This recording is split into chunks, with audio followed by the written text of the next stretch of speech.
him for organizing all of this as well. Well, both of you. Yeah. Will do, sir. Ishan, if you could please start the YouTube live.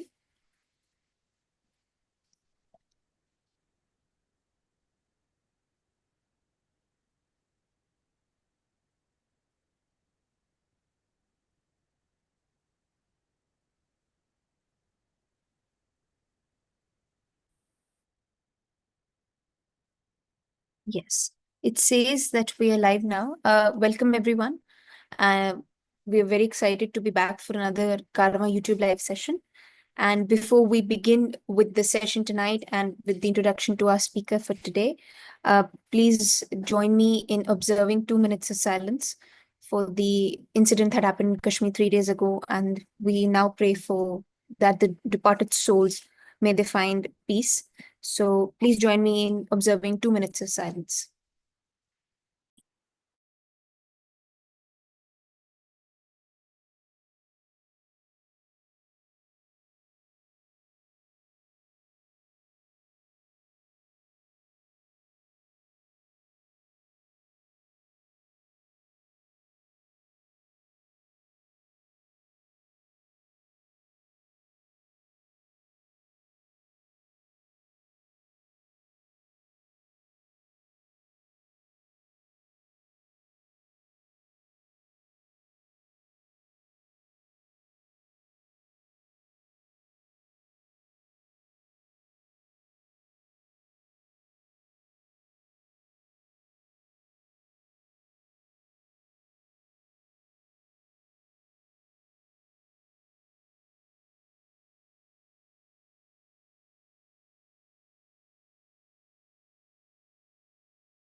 Thank you very much, everyone.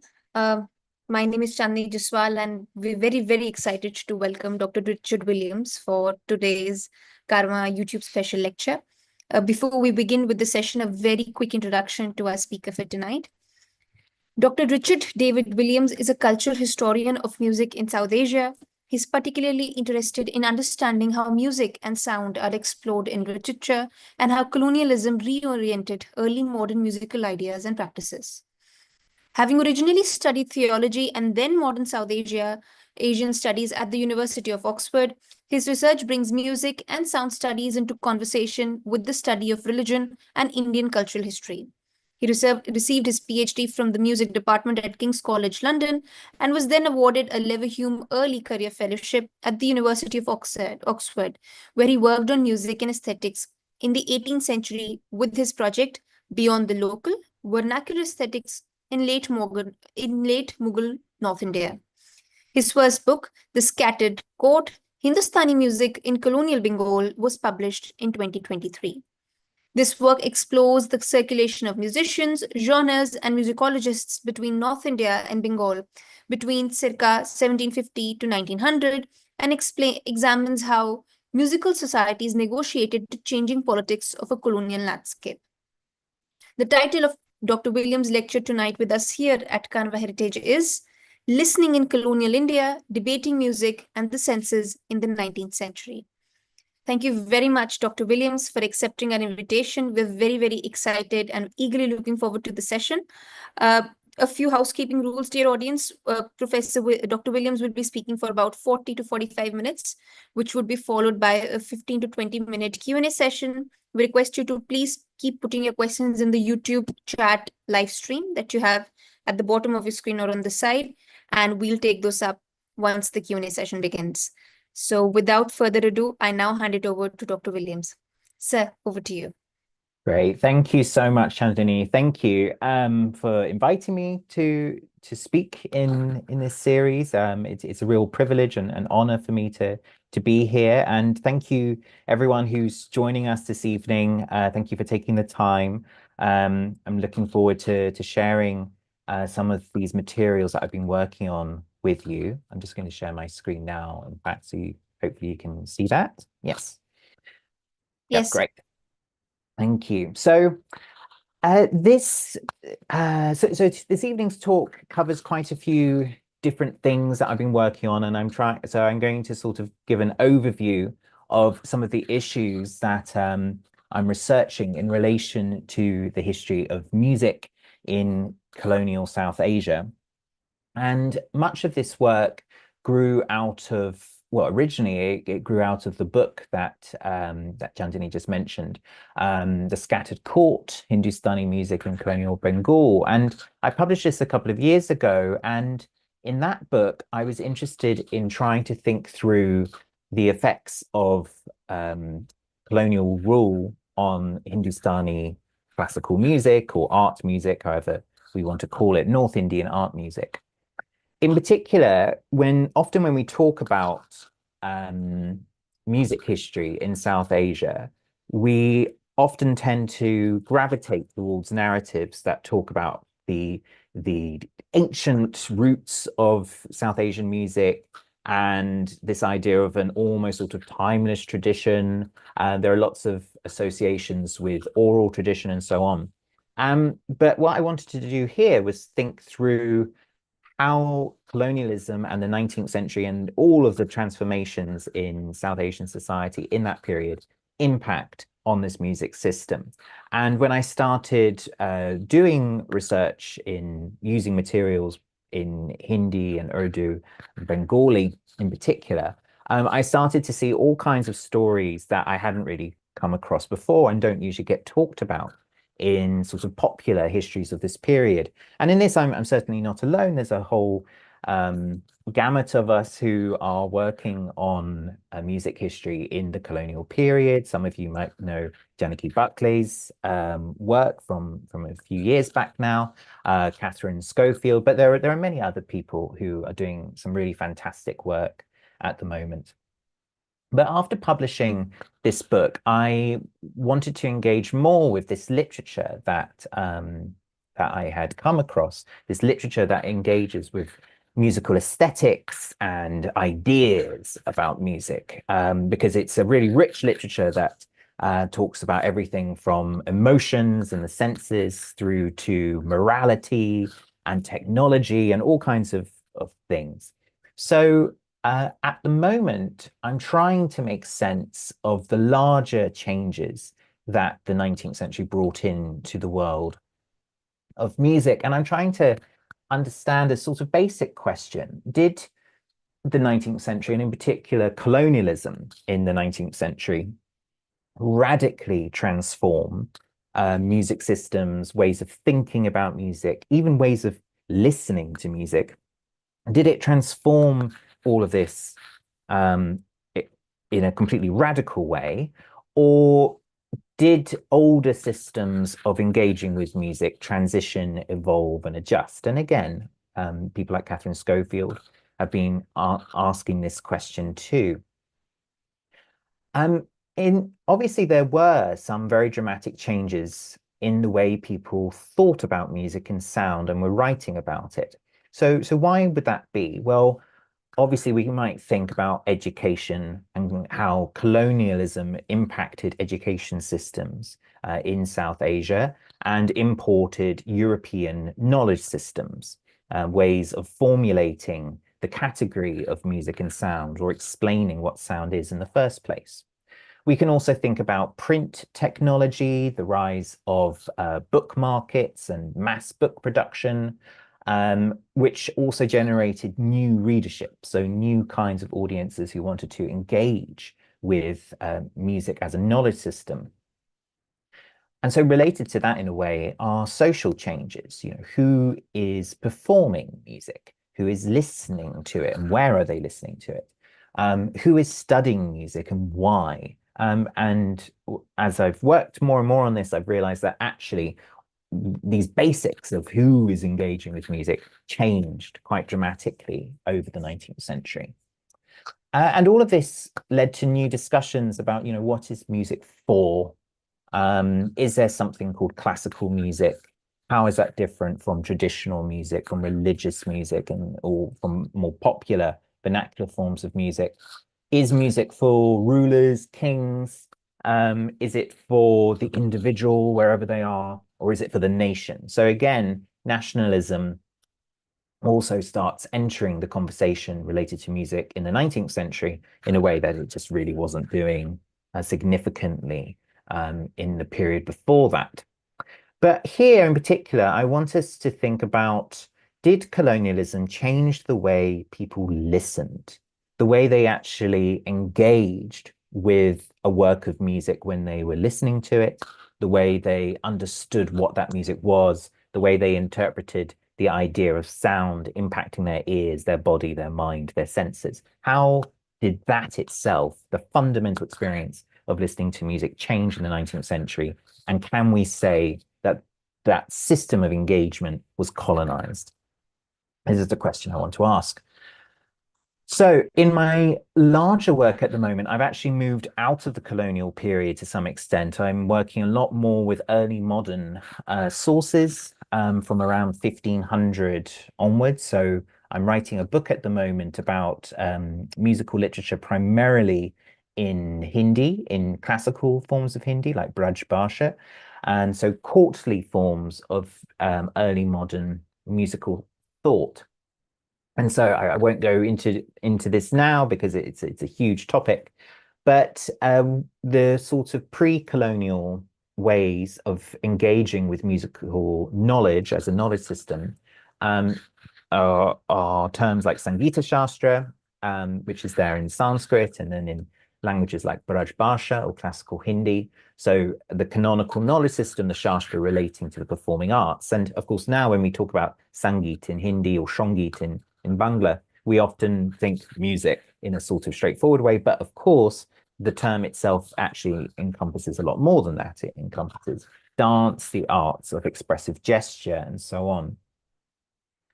And all of this work that was happening in Sanskrit, in classical vernacular languages, was also happening in Persian over the early modern period. And there's a lot of interesting back and forth between scholars who are working in these different languages and different epistemes of music. They're reading each other, they're translating each other's sources, and so on. So in Persian, it's ilm-i musiki, the knowledge of music. And on the whole, these texts, these treatises that are being produced, we would call them speculative musicology, in the sense that it's primarily about ideas and concepts and possibilities, theoretical possibilities in music. It's much less about practice and performance and all of the considerations that musicians themselves would need. And that tells us quite a lot about audiences. It suggests that in the early modern period, on the whole, musicological texts were being produced in abundance, but primarily for patrons, and patrons in particular who want to be recognized as refined sophisticates who really understand the core value and aesthetics of music. So this is what we, of course, call the rasika, the connoisseur who really understands the ras of a musical experience. So we're looking at courtly intellectuals. We're thinking about scholars who treat music as a shastra, as a discipline that has particular conventions and constraints to it. Those who are writing in classical Hindi as well are engaging with the forms of Hindi poetry that we would call riti in particular. Riti meaning kind of mannerist. So again, highly codified, aesthetically dense, systems of poetry that ultimately are in conversation with what was happening earlier in Sanskrit Kavya poetry. And a lot of that literature is really interested in ideas about feeling, bhav, and affect, ras. And of course, those of you who know this know that rasa, literally juice, is one of these terms that isn't very easily translated. But so I prefer to distinguish them in English between bhava, feeling, and rasa, affect, just to kind of have some sort of definition. And the biggest genre that really sort of dominates in the world of musical speculative writing in the pre-modern period is Ragamala. I'm writing a whole book on Ragamala at the moment. It's a huge topic. But again, the emphasis is on feeling, affect, on the theoretical dimensions of music, the literary qualities of music, and so on. It's really not particularly about the applications and performance of music, though there's more to it than meets the eye. But the reason I've set all of this out now is that what's interesting is how the 19th century introduces so many different kinds of musical literature, which demonstrates quite different priorities among the people who are generating this kind of work. In particular, from the mid-19th century onwards, you have patrons who are becoming performers. So the old style of patron who wants to be the Rasika, who watches the musicians in the distance and wants to understand what they're doing, so writes a book about it. Now that patron is picking up an instrument, is learning to sing in public. This did happen before in the early modern period, but in the 19th century, it becomes a much bigger, more public kind of activity for the patron classes rather than hereditary professionals. And so this new class of patron performer needs tools, they need resources. So in particular, they start engaging with instructional books that talk about the applications of music, of musical practice.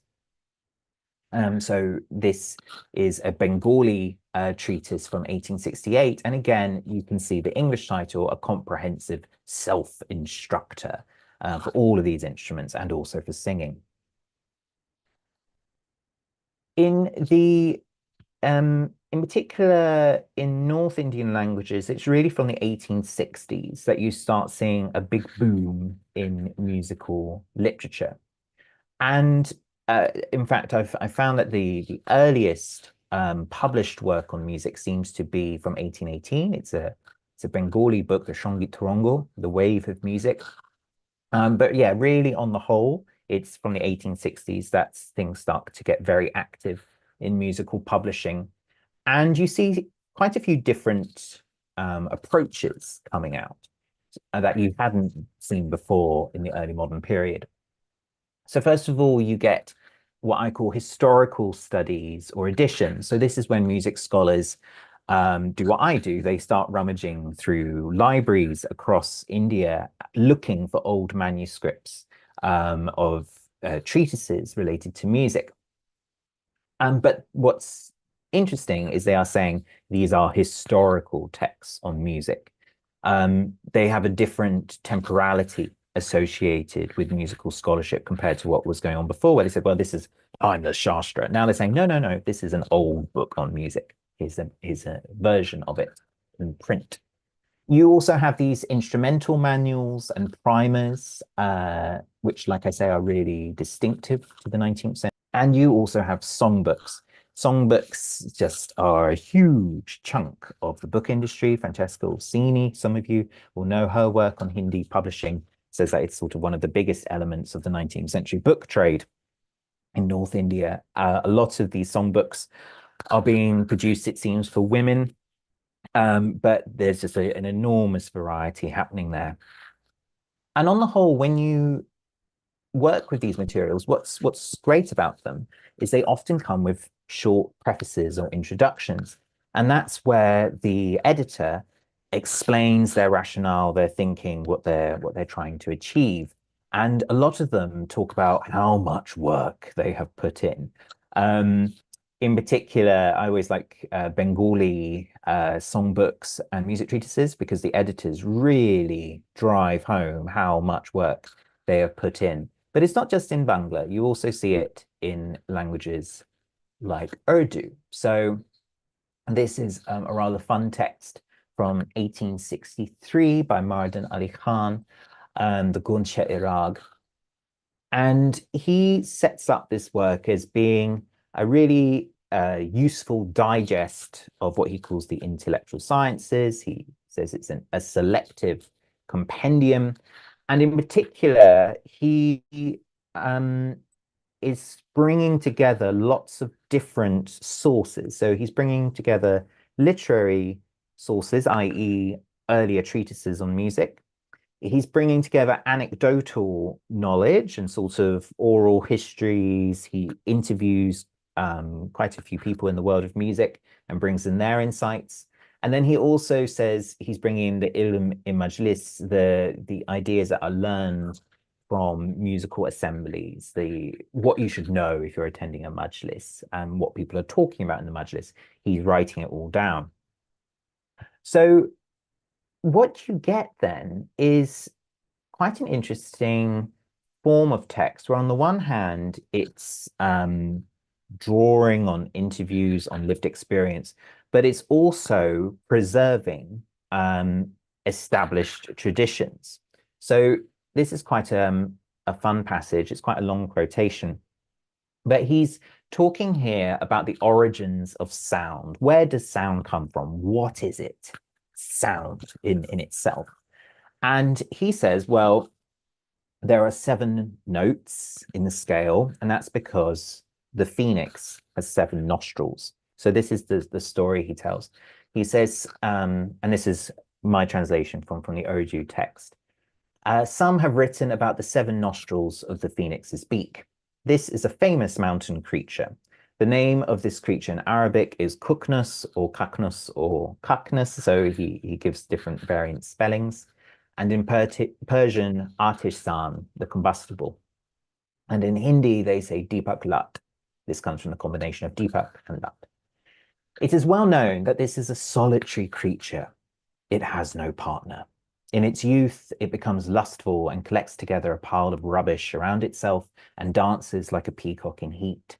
At that time, a beautiful sound comes out of its beak, in which there are 7 nostrils, and a lamp-like light appears. Then, as a result of this, the pile instantly burns up into ashes. He himself burns up and becomes a fire, and from those ashes, by the knowledge of the omnipotent and perfect creator, an egg comes out. Then the creature is born out of this 20 days later. This is how it reproduces. God is most wise. The above picture is evidence. And so this, again, is a direct quotation. The above picture is evidence. And he provides this illustration in his book. And then he talks about where he's got this information from. He says, when Hazrat Muhammad Gaus Gwaliori, whose miracles are famous, honored Tansen by meeting with him and giving him initiation, he revealed an abundance of hidden things and showed him the course of this creature's lust. The aforementioned Mian Tansen thought about the Sur Deepak in connection to this. Actually, Deepak Rag had the same undesirable power. So again, here he's talking about the well-known tradition that Rag Deepak was a very powerful rag that had the ability to create fires. And you can interpret that either as a kind of literal fire and the possibility of making things explode or combust, or kind of an internal feverish kind of fire within the listener. And certainly a lot of musicians stopped performing Rag Deepak and would never perform it in public because it had these dangerous associations. Although, of course, also, if everyone's expecting there to be a fire, it's quite a risky strategy to perform this rag, and then when nothing catches fire, you don't look like a very good musician. So I think there was a bit of stage fright around the disappearance of Rag Deepak as well. But anyway, to return to this, what we're getting here are all kinds of interesting methodologies, actually. He's bringing in his etymologies. He's bringing in the wonder literature, in a way, the literature of the ajaib, the the marvelous creature of the phoenix. He's saying, look, I've got an illustration. He's also driving home his the oral history that goes from Tansen, but before him to Hazrat Muhammad Ghaus Ghaliori. And then he's also bringing in this idea of about Deepak to think through its applications, but also with a sort of nostalgia about the idea that, it used to have this power, but not anymore. So this all is happening in 1863, but then let's contrast it with another work in Urdu from 1871, so less than 10 years later. And that text is the Ilm-i Awaz o Garmi o Roshni, so kind of knowledge or science of sound, heat, and light.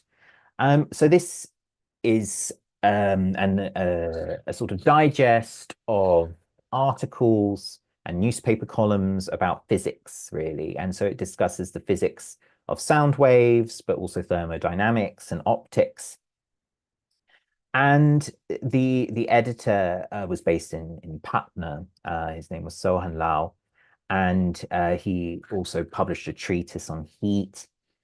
And when he reaches sound, he's very much talking about the new research on the physics of waves, sound waves, and vibrations. And he presents everything very clearly with very nice diagrams. So really what this is a different epistemology of sound at the same time as the system involving the 7 nostrils of the phoenix. So these two things could, be circulating in the same bookstore in a way. He talks about the eardrum, which he calls Khan Kadhol, and he talks about, the power of, about the effects of a sound wave and mental perception of an interpretation of the sound wave. And he says, listen, I know that this is really remarkable and striking, but trust me, sound is a wave, and this is how it works. And when I started looking into this, I was interested in this diagram that he uses, and he's repurposed an image that was designed originally about 40 years before for an English language anatomy textbook. And then I suspect it was sort of taken up, used in encyclopedia type books, newspapers, journals, and so on. And eventually it ends up being translated into this Urdu treatise. But what I really want to drive home here, and I'll come back to it again, is just this idea of there being multiple knowledge systems at the same time, all of them in some ways rigorous, methodological, yet they're sort of contemporary. But now I want to introduce a few specific thinkers and see what they were making of all of these transformations and changes. So the first one is very well known, Harishchandra Bharathendu. And I don't really need to introduce him, I'm sure, but as you all know, he's considered in many ways the father of modern Hindi, and had a lot to say about language, about Hinduism, about Indian society in the 19th century. And he had lots of opinions, including opinions on music. So I've read one of his essays from 1875, Sangeet Sar, the essence of music. And it's a very interesting manifesto of an essay. So first of all, he starts talking about, he presents a kind of digest of all of the early modern music treatises. And he's going through all of the technicalities and lists of all the different rag names and technical terms. And it goes on and on and on. And it's quite hard to follow, to be honest. And then he addresses his readers and he says, the readers of my essay will be surprised to see the name of one and the same ragini under multiple rags. This is not my mistake, but it is due to the deficiencies of the diffusion of the Sangita Shastra, that there is such confusion in the books. There has been no researcher to collate the authors of these books or to have recorded what they said. And so when one performs with one's own voice or hand and also knows it by the book, one can then make a judgment and write it down. then everything proceeds correctly. So what he's saying in this essay is that basically music studies is a mess. And there are all of these earlier treatises, but they contradict each other, they overlap, the terms don't really make much sense, but also they're not really related to practice, to experience of musicians. They're not proved by experience, this is his term. Instead, it's all sort of theoretical and abstract and a bit messy. So then he goes on to say, there are two kinds of shastra. One is based on what cannot be seen, and the other based on the evidential. Ek adrishtvad, dusre drishtvad. The non-evidential only wishes to cling to the shastra, abandoning logic with a mindset on other worlds and so on. In the evidential approach, besides the shastras, there is the will to consider and harmonize those ideas with other experiences, and to take them unto oneself with due intelligence. Sangeet Shastra is evidential, for a person should, besides the Shastra, reconcile his own opinion. But look at what states has befallen music now. Could someone sing so many raginis, having not even heard their names before? How many different systems of this or that many raginis for each rag? What is all this? Only blind tradition. Kevaland Parampara. And so he's really disenchanted. He's not impressed by the earlier kinds of musicology that were happening in Sanskrit, in Braj Bhasha. He wants a sort of modern prose, kariboli, but clear, tested, practical, pragmatic approach to music. It's very interesting. It's quite out there, I think. A lot of the time today, when people introduce North Indian art music, they'll say, oh, well, this is a very long, ancient tradition. And here he's saying, only blind tradition. So he's pushing for a kind of modernizing of the way people think about music. He wasn't impressed by what was happening in Hindi, but he was very excited by what was happening in Bangla. So he talks about how there is a collection of scholars.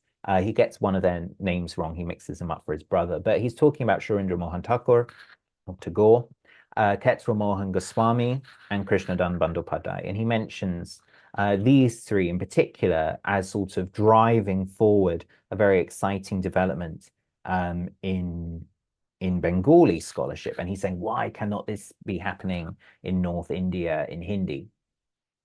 And I mean, he is right. I mean, this is not a particularly comprehensive list, but just to give you an idea, in Hindi, there were some interesting publications coming out about the theory of music in Hindi in the 60s. But on the whole, it's more songbooks, really, or editions of older kinds of texts.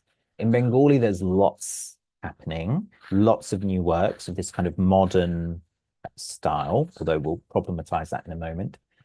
What's a pity is that Bharatendra didn't want to engage with what was happening around the corner in front of him in Urdu. There was so many interesting studies that were coming out in Urdu in the 60s and 70s that were very much the kind of scholarship that he was asking for, but he just didn't want to engage with it at all, and he selectively ignored it, even though he would have been able to access these books himself. So we can talk more about that if anyone's interested, the language politics of this.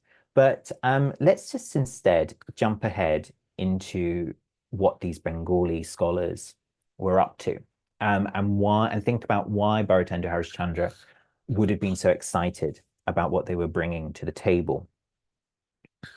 So one of the people he mentioned, Krishnadan Bandyopadhyay, at that time was working on his magnum opus. It came out a bit later, it came out about 10 years later, the Gita Sutra Sar. And this work, The Quintessence of Music, is a huge and fascinating study. And at the beginning of this text, Krishnadan starts off with the sort of classic kind of theology of sound, the kind of thing that you get in all of the older treatises, where he starts off by saying, oh, well, they say that the sound came from, primeval sound, nada, it came through the gods, and etc., etc. And then he says, right, forget it. Forget all of the mythology. He says, now, having first given up all these mythological narratives and having adopted a logical and rational path, let it be seen how music originated. So he's got a very striking rhetoric. He sets you up with the classical mythology and then says, forget it. Instead, he brings in new perspectives on the origins of sound, in particular from linguistics, but also from theories of natural selection and evolution. So this is in his introduction as well, from the Bangla. From this, it is known that music is the natural religion of living things. Accordingly, the famous zoologist, the most respected Darwin, has said that through sexual selection, and he has that term in Bangla translation, but also he transliterates it as sexual selection. The sounds of living creatures slowly changed by means of gradual development. So chromal bikash, but also he says evolution. And propelled by necessity resulted in the physiological voice. In fact, living creatures attract females through vocal sounds, and there is a particular need for the voice to be appealing. This voice excelled most in the practice of humankind. It resulted in the various disciplines of vocal music, instrumental music, and so on. So he said, forget the religious explanations for the origins of sound. Let's talk about linguistics. Let's talk about birds. Let's talk about the evolution of the throat, because that's where we get the real origins of music. He was a really interesting scholar. In many ways, he was, I would say, the most influenced by Western understandings of music and sound. In his books, he has long lists of vocabulary where he's creating neologisms in Bangla to cover all of the technical terms in Western music theory and acoustics. And it's quite interesting. This is a little detailed, but you can see here perhaps that how he is just picking up lots of different elements from English language books, and he's mapping them across, fitting them into the world of Indian music theory. There's a lot more to say about that, but I'll leave that there. But one thing that I was drawn to in Krishna Dunn's work is he's very interested in thinking about musical experience itself and what the whole purpose of musical scholarship is. So he says the primary purpose of musical study should not just be to achieve the satisfaction of listeners. What should be done in music is whatever achieves mental satisfaction, monashik shuk. Changes in mental mood, the elevation of the mind's passions, and the captivation of the listener is the finest work of music. While it is a challenging enterprise to give an account of how mental moods change and so on by means of arranging musical notes, this indeed is the legitimate work of music. And then he gets negative again. He says, owing to the miserable state of our national preferences and tastes, as with everything, music is not looking well. And yeah, it's like Bharatendra Harishchandra, he has a manifesto quality. He's constantly asking his readers to critically engage with music in a new sort of scientific way. So he wants to drive people towards the real, the material, use their consideration. And he really discounts an awful lot of the earlier kinds of music scholarship that interests me so much. So he says here, while superstition and conservatism are the king of the gods when it comes to progress in any given subject, in music, it is even more so. Resistant to progress, adhering to superstition, the creativity of accomplished people in composing new sounds can never come into bloom. It sounds even better in the Bengali, I have to say. So he's really sort of attacking the older traditions of thinking about music, of writing about music. And he's read an awful lot. He talks in quite detailed ways about the Sanskrit music treatises, but he's really saying, nope, we need to rethink how we are using our ears, how we are writing about music. I would say that even though he's perhaps the most radical out there, and in some ways the most sort of European in the way he's writing about Indian music, he was also an outlier. He really doesn't actually represent the majority of musical writers at this time. Certainly later on, he and his whole generation really were overshadowed by later thinkers, in particular Vishnu Narayan Bhattacharya, who everyone's heard of, but maybe fewer people have heard of Krishnadan Bandyopadhyay. And there are reasons for this. Shognik Attarthi, in particular, has been writing really effectively about the social setup here. And Bandyopadhyay never really built up the social network around him to compete with some of his rivals, like Sharindra Mohan Tagore, for example. And so in some ways, his manifesto fell on deaf ears. But all of that said, when you look at some of his peers, you start to see some really interesting things emerge. So I would say if he is the most extreme in sort of throwing out traditional ways of thinking about music and sound, and sort of the most European or transcolonial in his thinking, there are others of his generation who are finding a sort of middle ground. And I think this middle ground is quite fascinating. So I'm very quickly going to share a couple of examples of this curious middle ground. One is Nobin Chandra Dotto, who wrote this text, the Songit Ratnakar. And yeah, he was in the same milieu as Krishnadan, and I think they probably hated each other. I need to do a bit more digging, but yeah, I don't think they would have liked each other very much. Nobin Chandra was a music scholar. He was very much in the circle of Sharindra Mohan Tagore, and he ends up developing this rather large work. It's 307 pages. And he gives it an English subtitle, The Art and Science of Hindu Music. And he argues that music has not achieved its full potential because people with impure tastes haven't understood the power, the profound power of music and of pure music in particular. So yeah, his language is very much about power and purity in music. And then he starts bringing in global examples of what this powerful, pure music looks like. So again, this is a translation from the Bengali.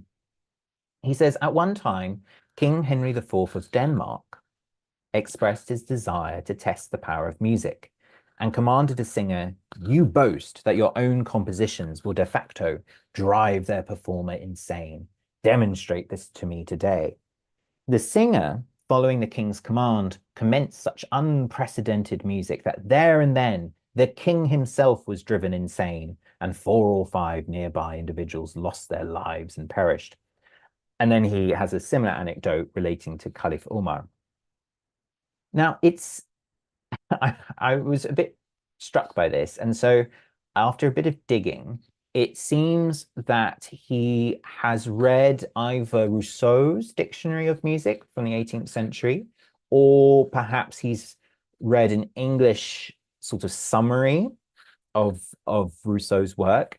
And he's mixed up a few things, or his sources have. Someone's got things a bit wrong, because actually he's mixed up 2 stories. One's about Eric of Denmark, and one is Henry III of France. But there was no Henry IV of Denmark. So these things have got conflated.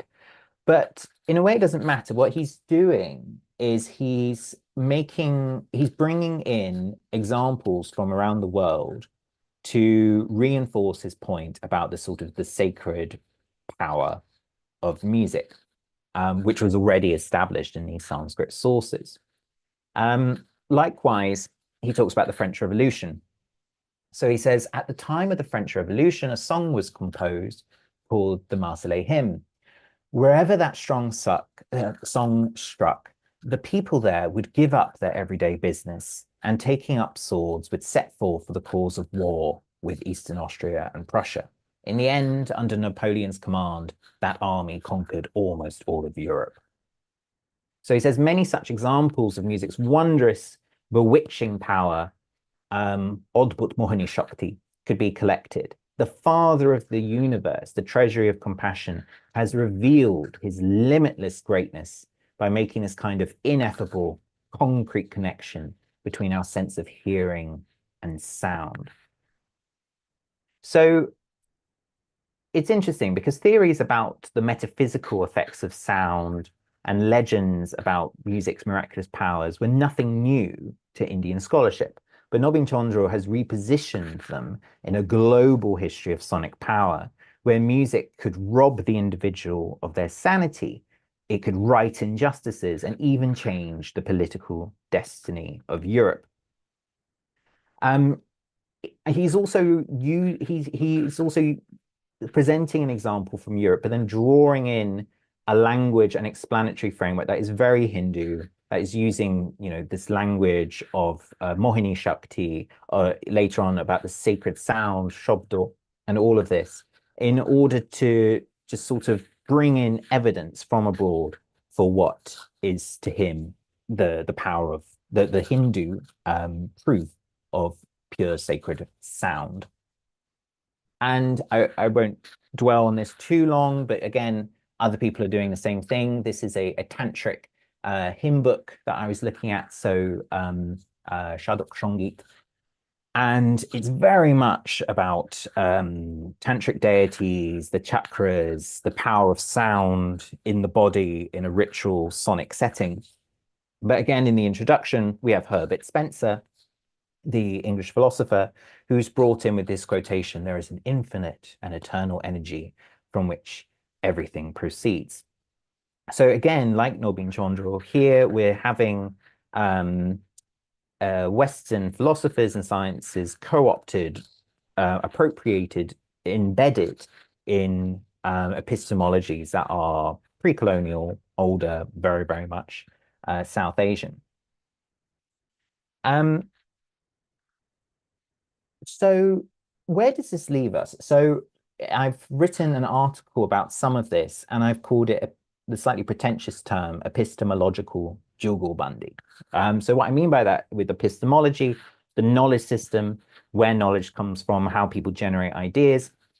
And then for jugalbandi, I've reached to Hindustani music for this creative dialogue, a contrapuntal, selective, adaptive conversation between the musicians, or in this case, between the knowledge systems, where it's these two sources of knowledge generating something new in between, and it's the interest, the creative energy comes at their interaction with each other. So it's, I would say, quite different from a sort of straightforward flattening of a knowledge system, or even a simple one-directional kind of colonization. There's a lot of agency here in these authors, drawing across all of these different sources to make something that makes sense to them. So I'll wrap up here with a couple of final thoughts about what all these works can tell us about the 19th century and the transitions that were happening. The change was subtle and complex, and more subtle than the substitution of Indian ideas for Western thought, or this one unidirectional change in listening practices. I'd say that transformations in musical research certainly raise new questions and possibilities, and these new approaches were often learned from European models, but these were not resolved with a standard shared model of how one should attend to music. And in fact, I would say that there's often a disconnect between what the texts are talking about and what people were actually doing in practice. Some of the older ways of actually having a listening practice, of engaging with aesthetics, with ideas about rags and so on, a lot of that sort of continued in a very uninterrupted way, whatever what people were writing about in the background. Western ideas were invoked by some thinkers, but again, when we look at what the Bengalis are doing, sometimes they're collecting in a very sort of piecemeal, fragmented manner and assembling something quite new and distinctive.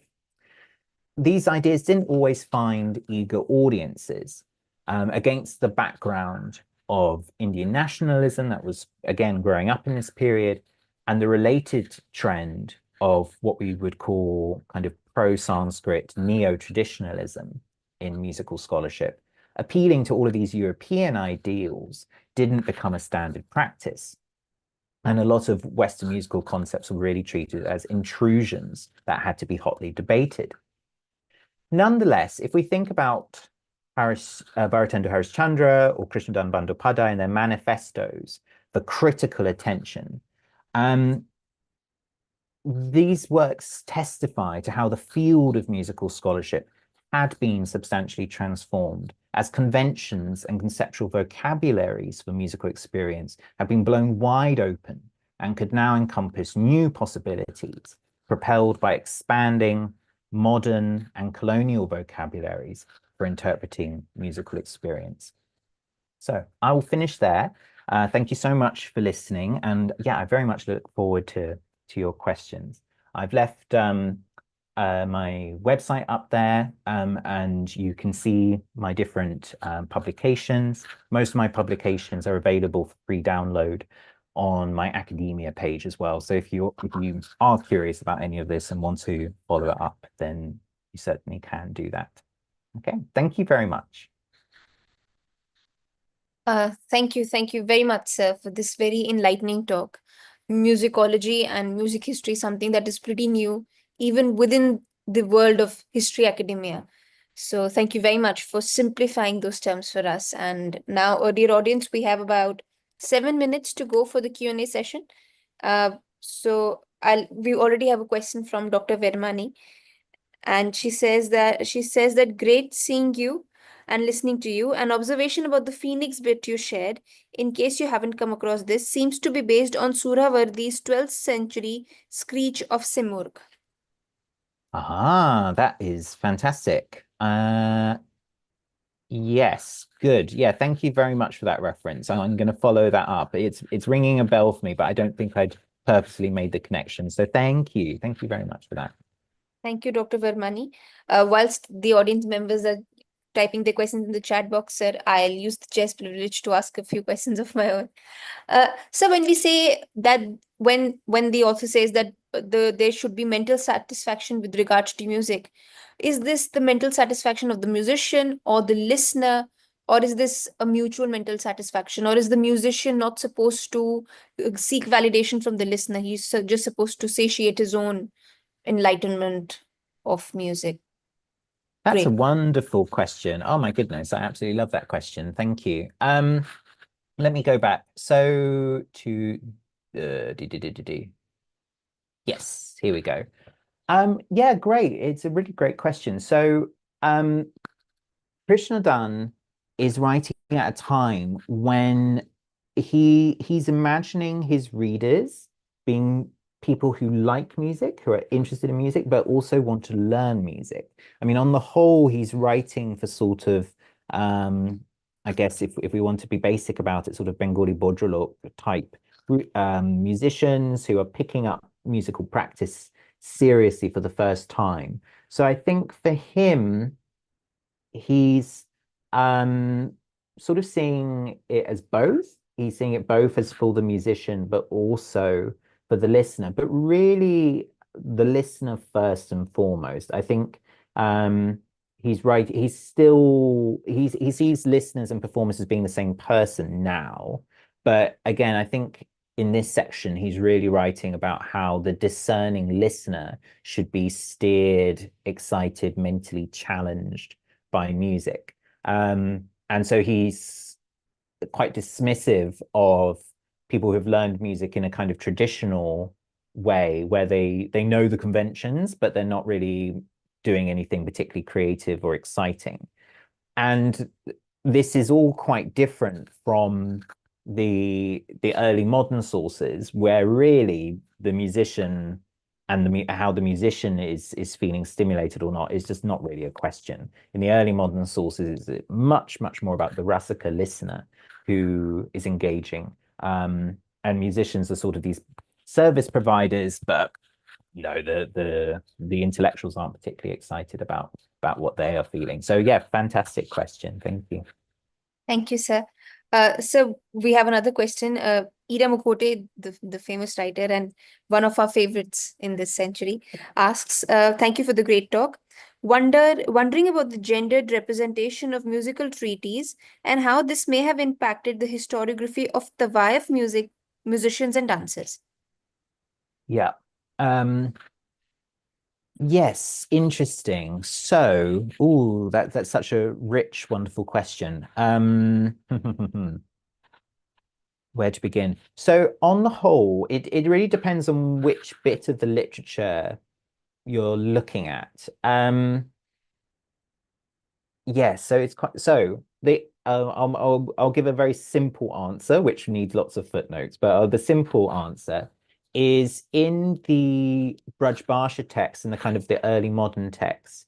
There's a lot of I mean, it's still primarily being written by men, but not exclusively. But the earlier tradition of treatise writing, there are a lot of female archetypes and figures in there because the Braj Bhasha side is in conversation with what's happening in Riti poetry and court poetry. So kind of Nayaka type figures come in. There are well, not depictions, but literary depictions of female musicians and dancers in a lot of texts that are music theory adjacent. So I mean like court chronicles in Rajasthan, for example. In the 19th century text, it's tricky because the Urdu texts do talk quite a lot about female musicians and performers. The Bengali ones, on the whole, because it's within this sort of Bodrolok and also Bodro Mahila type environment, you get references to wives sometimes in a really derogatory way, the way that we know very well about from the whole anti-Nautch campaign. Nobin Chandra, for example, is very dismissive. But then others like Krishnadan sort of talk about these women, talk about their skills. They don't go into too much detail though, because again, there is this anti-Nautch movement and there is this big push about Tawaif and the traditional custodians of the tradition, i.e. the Muslim musicians. And so there's often a lot of kind of negative language about them. But in particular, songbooks I have found are very useful for thinking through who female performers were. I've got an article about Kempta, which is a kind of Bengali dance, and I follow it through Hindi and Urdu and Bangla. And there's quite a lot of material in these kinds of texts about female performers in this period. Thank you, sir. Thank you, Ms. Makote. The next question is from Poya, and they ask, how about their engagement with other classical music traditions such as Arabic and Persian sources and music? Yeah, fantastic. So it's not as global as I would have liked, to be honest. I mean, it's always I think we often think, oh, wouldn't it be great if we could get, Indian writers talking about all of these different music systems. There's not as much as you'd expect, partly because the music scholars tend to really kind of focus in on the details of their own system, and it just takes a lifetime to understand your own system, let alone anything else. So there's a bit of that happening. Again, the Urdu scholarship is better on this, as one might expect, because they're engaging more with Persian sources. They do talk about kind of relationships that you get with the world of Maqam and so on. And of course, that has a long history in South Asian music studies. Sharindra Mohan Tagore does have a universal history of music where he talks about music systems from all around, but it's incredibly colonial as an epistemology, because what he's done is he's drawn on lots and lots of English language materials about the music across the British Empire and across the colonies, and he's pulled it all together into a digest. So that is there, and that's available in English. So that's Surendra Mohan Tagore. He's the most universal.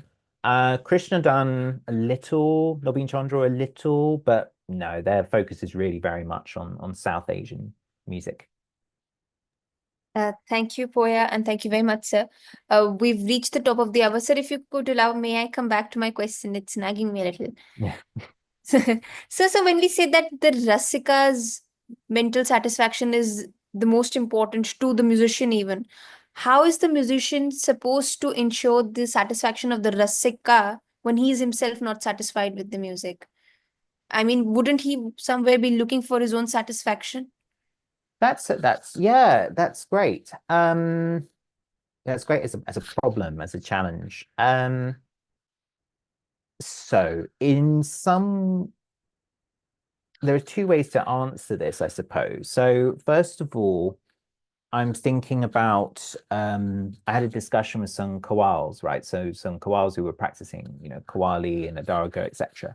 And we were talking about how with that, the Kawal has to monitor the state of hal and the state of experience that the listener is having. And if things are becoming too intense and too dramatic, the Kawal has the ability to kind of slow things down, make the music and sound less impactful, to pull the person back down to earth. So again, that is quite useful because it demonstrates how the Kawal is offering a kind of spiritual service here. Is the musician is a technician, the technician of someone's feelings and senses. And they don't necessarily have to be feeling what their audience is feeling. They, in some ways, can pull the strings and the other person will follow. So that's one way of thinking about it. I think the second is that when you look at the early modern literature and the treatises where they really talk about the Rasika in particular, and they're embedded in this sort of riti framework of thinking about emotions and so on, for them, it's less about the musician's agency, individuality, and artistry. It's much more about, are they configuring everything correctly? Because the system is very comprehensive, and rasa theory at its most intense is very kind of it's like engineering, really. It's emotional engineering. So the treatises really talk about, are you getting someone who is doing it correctly? So they'll have a list of the doshas and the 10 things that singers should not be doing. And this is kind of designed so you can, as a listener, check that are they formally executing things well, or are they messing up in front of you? And I think it's a fantastic question, because this is also part of the reason why things like Ragamala literature fell out of favor and fell out of passion, fell out of popularity. In the 19th century in particular, and thereafter, we get this kind of romantic idea of the arts and a romantic idea of individuality and expression, and the artist as someone who's able to do these things and make these decisions for themselves.